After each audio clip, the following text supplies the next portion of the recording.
There's a watch you can buy right now for under $500 with incredible finishing, an in-house movement, a sapphire crystal, and it fits great on any size wrist, and I'd be willing to bet you've never heard of it before. Today I'm making the case why the watch I'm talking about in this video is the best watch you can buy under $500, and I think by the end of this video, you all are going to agree with me. Whether you're just getting into the hobby of watch collecting or you've been collecting for many years now, the conversation around the best watch to buy under $500 comes up quite a bit. And look, there's no shortage of great options. Brands like Seiko, brands like Orient, Casio have amazing watches in that $500 or less price point. Those brands are great and they certainly offer a lot of awesome value in the sub $500 price point.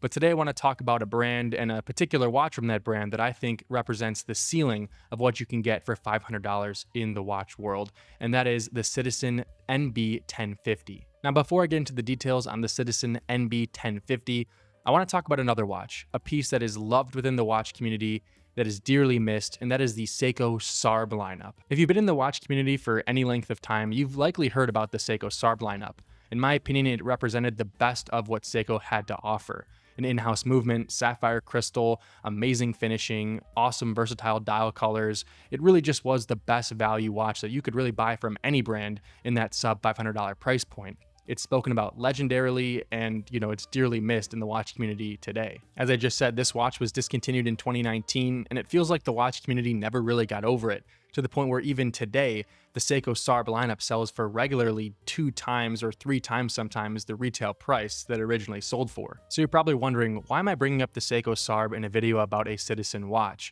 Well, the reason is I truly think that this Citizen NB1050 is the spiritual successor to what the Seiko SARB lineup represented. I think this model from Citizen really fills the gap that the Seiko SARB lineup left when it was discontinued. It's an amazing everyday piece with multiple dial options, amazing specifications, and like I said, overall is the best value watch I think you can buy right now. Okay, so let's talk about the Citizen NB1050 in a little bit more detail, and let's start with the movement here. Citizen, as you may know, has their own in-house movement manufacturer, so it is expected that they have their own in-house movement inside of this watch. Inside of it is the Citizen 9011 movement with a 40-hour power reserve, and it beats at 28,800 vibrations per hour. And sure, it's probably not the most impressive set of specifications for any movement, but it's pretty solid and it's going to be very rugged and reliable and easy to service. And you get to say this watch has an in-house movement, which is pretty cool. The next thing I want to talk about here is the overall case finishing. And Citizen claims this watch has the Duratect Platinum coating, which is a proprietary coating developed by Citizen to basically make this watch way more scratch resistant compared to other watches out there. Now, this could be some marketing mumbo jumbo, but I do think it is nice to hear something like that on a piece that you're likely going to wear every single day, or a piece that at the very least can be worn every single day. I think it's also important to mention that this watch has a sapphire crystal for under $500, which I think is a really important factor. A lot of brands like Seiko are selling you essentially mineral crystals in watches that are up to $1,000 sometimes. So it is really nice that this piece has a sapphire crystal. This piece comes in a variety of dial colors, including blue, gray, black, and others.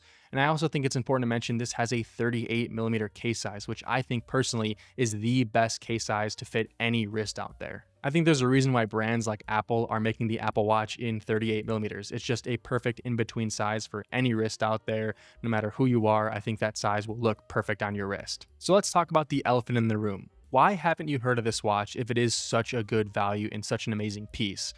Well, the real reason behind that is this is a JDM, or Japanese domestic market model. So yes, this watch was sold exclusively in Japan, and those who have this watch in other regions of the world have likely purchased it from Japan and paid an import fee to get it there. This model can still be found on sites like eBay and other online shopping websites and forums, so definitely take a look because maybe you can avoid paying that import fee if this is a watch that you do want. So as a fun little challenge, I want to ask you all to please let me know if there's a watch you think checks all of the boxes that the Citizen NB1050 has.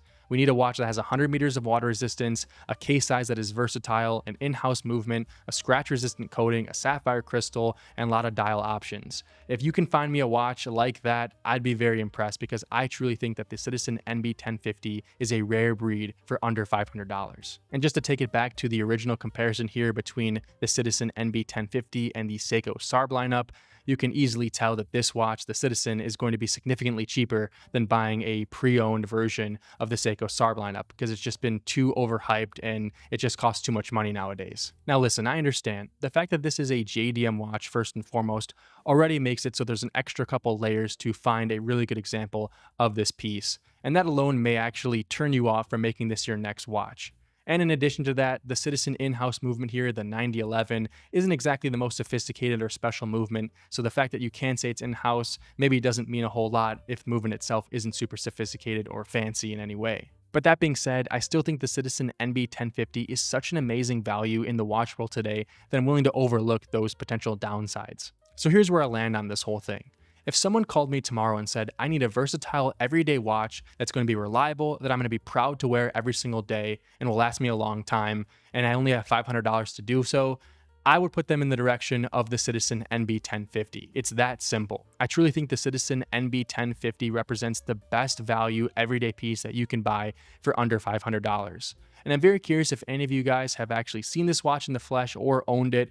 If you have, please let me know what you guys think in the comment section down below. I'm very curious to see what you guys have to say. And like I said a little earlier in the video, please do also let me know if you have a watch in mind that you think can compete with the Citizen NB1050 as an everyday piece under $500. I'm very curious to see what you guys have to say about that as well. If you enjoyed this video, I would really appreciate it if you can give this video a like and subscribe to the channel.